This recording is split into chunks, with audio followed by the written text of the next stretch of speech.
Hello, मी Tejas निवळकर, YouTuber, cameraman आणि एक short film maker. नेहमी तुम्ही मला माझ्या यूट्यूब चॅनेलवर बघत आलात. BTS व्हिडिओमध्ये मी बऱ्याच वेळेला तुम्हाला दिसलो असेल.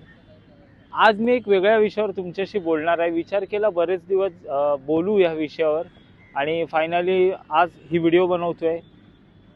ती व्हिडिओ म्हणजे तो विषय असा आहे की अनेक फ्रेशर्स आणि स्टार्टअप करणाऱ्या मुलांना असं वाटतं की अरे शॉर्ट फिल्म म्हणजे इनडोर आणि आउटडोअरमध्ये जर शूटिंग केली तर ती शॉर्ट फिल्म होऊ शकते का, तर असं अजिबात नाही आहे. एखादी शॉर्ट फिल्म तुम्ही जसं बघू शकता मी आउटडोअरमध्ये शूट करतोय, तसं तुम्ही एखादी शॉर्ट फिल्म आउटडोअरमध्ये शूट करू शकता. आणि आउटडोअरमध्ये शूट केल्यानंतर तुम्हाला म्हणजे कसं आहे की कॉन्सेप्ट तुमचा चांगला पाहिजे. तुमची जी स्क्रिप्ट असते, तुमची जी स्टोरी आहे किंवा कंटेंट जो आहे तो खूप स्ट्रॉंग हवा आहे. आणि आउटडोअरला शूट करताना फक्त तुम्हाला पाहिजे असतो तो म्हणजे एक कॅमेरा. मग तो DSLR का न असो.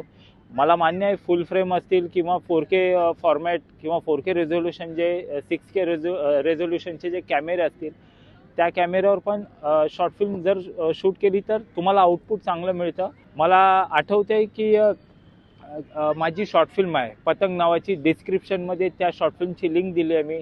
त्या शॉर्ट फिल्ममधला फक्त एक जो सीन आहे तो मी फक्त इंडोरला शूट केलेला. बाकी अख्खी जी शॉर्ट फिल्म आहे ती मी आउटडोअरमध्ये शूट केलेली.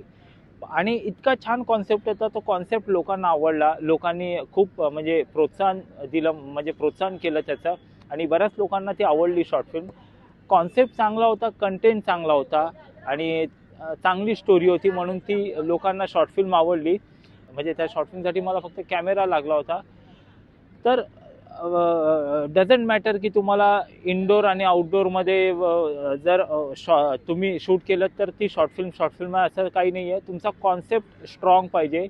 भले मग तो आउटडोअरमध्ये का नाही असो. आणि आउटडोअरमध्ये शूट केलं तर तुम्हाला फक्त ह्याच गोष्टीची रिक्वायरमेंट लागेल.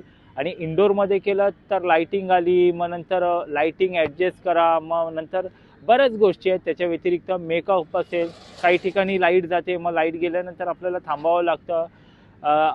किंवा काही जणांचा म्हणजे मेकअप जो आहे तो मेल्ट होतो, मग कंटिन्यू त्यांना मेकअप करावा लागतो थांबून थांबून. त्याच्यामुळे कसं खूप तारेवरची कसरत असते ती. पण आउटडोअरमध्ये शूट केलात तुम्ही तर आउटडोअरमध्ये पण मेकअप वगैरे ह्या सर्व गोष्टी आहेत. पण तुम्हाला लाईटिंगचं टेन्शन नाही. फक्त एक रिफ्लेक्टर असतो, त्या रिफ्लेक्टरने तुमचं काम होतं. म्हणजे कुठे लाईट जास्त असेल तर ती लाईट सॉफ्ट करण्यासाठी डिफ्युजर देतो आपण. किंवा एखादी लाईट बाउन्स द्यायची असेल तर आपल्याला जे हे असतो आपला रिफ्लेक्टर असतो तो उपयोगी पडतो. बऱ्याच गोष्टी आहे. त्याच्यामुळे मला फ्रेशर लोकांना आणि ज्यांचं स्टार्टअप आहे अशा लोकांना सांगणं आहे की शॉर्ट फिल्म तुम्ही करताय तर आउटडोअरचा म्हणजे आउटडोअरमध्ये शूट केलं आणि असा एक छान कॉन्सेप्ट असेल तोही तुम्ही प्रेझेंट करू शकता. त्याच्यासाठी फक्त तुम्हाला एक कॅमेरा लागेल. बरेच लोक आजकाल मोबाईलवर पण शूट करतात. म्हणजे चांगले चांगले फोन्स आहेत. तर बेस्ट मी तुम्हाला सजेस्ट करेन की कॅमेरावर खरंच खूप छान शॉर्ट फिल्म होईल आणि आउटडोअरमध्ये होईल. तुम्ही त्याचा कॉन्सेप्ट निवडा. तुम्हाला हा व्हिडिओ कसा वाटला कमेंटमध्ये नक्की मला कळवा. आणि तुमची काय प्रतिक्रिया आहे शॉर्ट फिल्मबद्दल ती मला कमेंट बॉक्समध्ये नक्कीच कळवा. मी नक्कीच त्याचं तुम्हाला उत्तर देईन. थँक्यू.